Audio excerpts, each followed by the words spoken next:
that's why I'm okay with Madonna stealing voguing. I'm Guy Brana, and I'm a middle-aged homosexual here to tell you about the things that only the old gays remember. So Madonna is a thief. We all know that. She's a little magpie who goes and plucks up pieces of culture and takes them and makes them her own. One day she's got an English accent, the next day she's a Hindu, you turn around, she's a Jewish witch. But the worst offense of cultural theft was back in the late 1980s when Junior Vasquez took her up to Harlem to a drag ball and she saw people voguing for the first time. And Madonna said, this is gonna be my brand. And she decided to show it to everybody. First with the song that was in the soundtrack to the Dick Tracy movie, no one remembers that.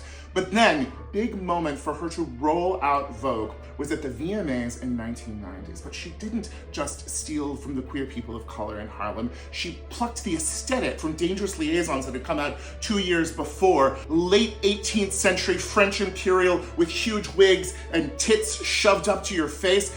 And it shouldn't have worked. It should have been too much. You had these costumes from France and this gay dance from Harlem and this song that was about movie stars from the 20th century and magazines and fans that had been stolen by France from China. Something should have bumped, but it didn't. And that's why I'm okay with Madonna stealing voguing. Because that's what queer culture has always been.